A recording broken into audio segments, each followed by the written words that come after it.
Genesis chapter 1. In the beginning, God created the heavens and the earth.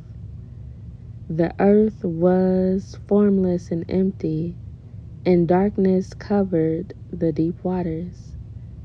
And the Spirit of God was hovering over the surface of the waters. Then God said, "Let there be light," and there was light. And God saw that the light was good. Then He separated the light from the darkness. God called the light day and the darkness night. And evening passed and morning came, marking the first day. Then God said, "Let there be a space between the waters, to separate the waters of the heavens from the waters of the earth." And that is what happened. God made this space to separate the waters of the earth from the waters of the heavens. God called the space sky. And evening passed, and morning came, marking the second day. Then God said, "Let the waters beneath the sky flow together into one place, so dry ground may appear." And that is what happened. God called the dry ground land, and the waters seas.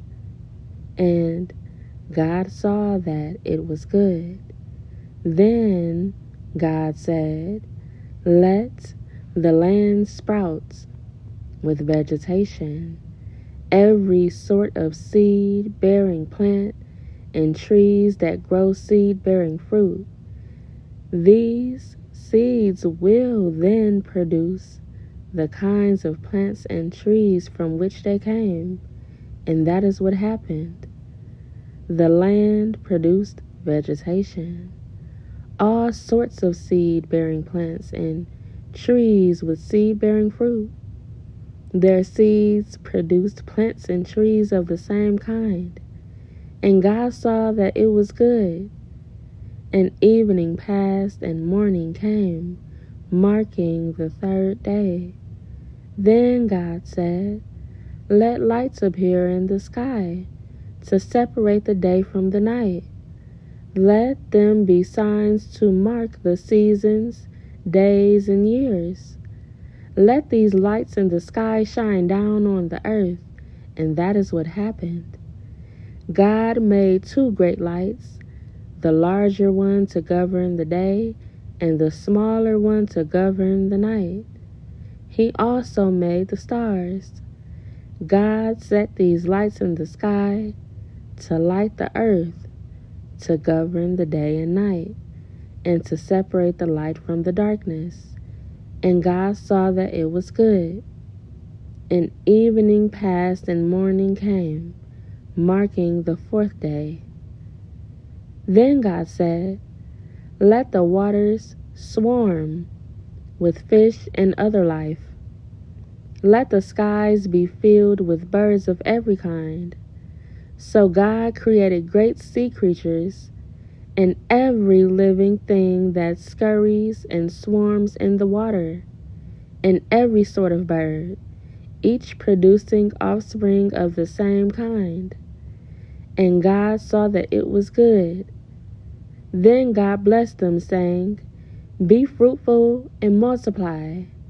Let the fish fill the seas, and let the birds multiply on earth." And evening passed and morning came, marking the fifth day. Then God said, "Let the earth produce every sort of animal, each producing offspring of the same kind, livestock, small animals that scurry along the ground, and wild animals." And that is what happened. God made all sorts of wild animals, livestock, and small animals, each able to produce offspring of the same kind. And God saw that it was good. Then God said, Let us make human beings in our image, to be like us. They will reign over the fish in the sea, the birds in the sky, the livestock, all the wild animals on the earth, and the small animals that scurry along the ground. So God created human beings in His own image. In the image of God, He created them. Male and female, He created them. Then God blessed them and said, "Be fruitful and multiply. Fill the earth and govern it. Reign over the fish in the sea, the birds in the sky, and all the animals that scurry along the ground." Then God said, "Look, I have given you every seed-bearing plant throughout the earth and all the fruit trees for your food. And I have given every green plant as food for all the wild animals, the birds in the sky, and the small animals that scurry along the ground, everything that has life." And that is what happened. Then God looked over all He had made, and He saw that it was very good. And evening passed, and morning came, marking the 6th day.